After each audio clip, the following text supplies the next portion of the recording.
Hello, welcome to BioGrades TV.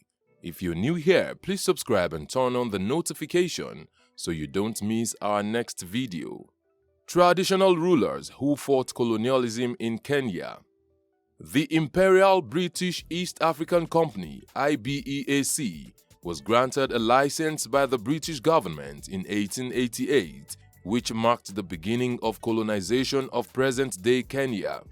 The British authorities, to the horror of the natives, went on to claim the lands of the local people forcefully, introduced forced labor, and passed laws that made the natives subjects of the British settlers. Waiyaki Wahinga was a local ruler who saw the beginnings of the cruel approach of the British and tried to oppose them. He paid dearly for that. Waiyaki Wahinga was a leader of the Agikuyu, ruling the South Gikuyu. He initially offered no resistance to the British when they came. In fact, he had signed in good faith a treaty with Frederick Lugard of the Imperial British East Africa Company (IBEAC), allowing them to build a fort in his domain. While construction of the fort was ongoing, Captain Lugard got a message delivered by a messenger on the 19th of October 1890, which required him to report to Uganda immediately. His assistant, George Wilson, was then left in charge of the team and required to complete the fort. It was with Wilson that Waiyaki's troubles began. The understanding that Waiyaki had with Lugard was that the locals would supply the IBEAC officials with food, which was to be paid for on demand, and that none would cause harm to the other. But after Captain Lugard's departure, Wilson and his men started demanding without payment for food, goats, sheep, and even women for their pleasures. This greatly upset Waiyaki, who saw those demands as an insult to the dignity of his people. In early 1891, he led some armed men who attacked the fort and burnt it to the ground. For his role in the disturbance, Wilson was demoted and subsequently transferred. Later in April, another team led by Major Eric Smith arrived and took up the building of another fort to replace the one burnt down. The British officials had not forgotten the humiliation they suffered when the natives burnt down their fort at Kiawaria, and early in 1892, they claimed Waiyaki had stopped their plot to raid a village called Ryuki. Indeed, Waiyaki had secretly sent message to inform and warn the people of Ryuki of the planned attack by the administration, and so the villagers had fled with their livestock. Angered and agitated, the British officials attacked Waiyaki's village, killing 30 villagers and destroying crops. 2 days later, Waiyaki proceeded to the fort to complain about the destruction brought about by the officials. He was not allowed to enter, but he pushed his way in.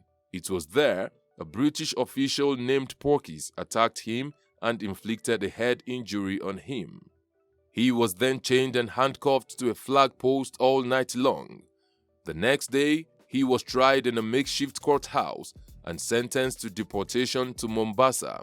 It was while he was on his way to Mombasa as a prisoner, he died at a place called Kibwezi, having been greatly weakened by the head injury. Although the accounts of how he died differ, some say because he grew so weak and ill, with little chance of reaching Mombasa alive, the head of the traveling party had him buried alive. Other accounts say he was left in a mission hospital where he died some days later.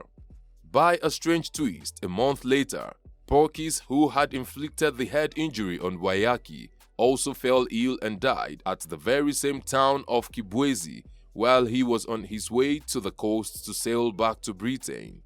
Waiyaki Way, one of the busiest and major roads in the city of Nairobi, is named after Waiyaki. Koitalel Arap Samoei was another Kenyan traditional leader who fought the British. He was born around 1860. He was the chief of the Nandi people of Kenya with the traditional title of Orkoiyot. He led the Nandi struggle against the British colonial rule. His father was Koitalel Arap Turukat. Though he was the youngest of his father's 4 sons, he was closest to him and was said to have prophetic abilities like his father. It is said that Samoei had prophesied that a black snake would run through Nandi land spitting fire. The railway was later identified as the snake he spoke of in his prophecy. It is because of these he would fight the construction of the railway for a decade. After the death of his father Koitalel, Samoei was appointed his successor and was made Orkoiyot in 1895. When the British colonial administration started the building of the Uganda Railway through the Nandi area, he organized and led a resistance movement against the railway for 11 years. To put an end to the resistance, the British Colonel Richard Menedzagen sent for Samoei to negotiate a ceasefire. The peace meeting was scheduled for 11 a.m. on October 19, 1905. Suspecting that his life may be at risk, Samoei demanded that the British colonel come with 5 persons only to meet him at Kebarak. Samoei as well was to come with 5 companions. But Menedzagen did not keep to the agreement and marched to the meeting with 80 armed men, 75 of whom hid themselves close by. It is said that as Samoei extended his hand to shake Menedzagen's, the British colonel brought out his gun and shot him dead at close range. The Nandi resistance immediately fell apart without Samoei's leadership. Samoei was succeeded by his brother, Koitalel Arap Tamasun. His own son, Basirian Arap M. Koitalel, later became the leader of the Nandi in 1919. He was arrested by the British in 1922 and remained in prison until 1964, becoming the longest-serving political prisoner in the history of Kenya. A mausoleum was built in honor of Koitalel Arap Samoei in Nandi Hills, Kenya. Also, a new university in his memory was built and opened in Nandi County in 2019. It is named Koitalel Arap Samoei University. What have we missed out of this history? Let's know in the comment section. Will it be ridiculous to subscribe to our channel? If no, please like this video, share, and subscribe to our channel.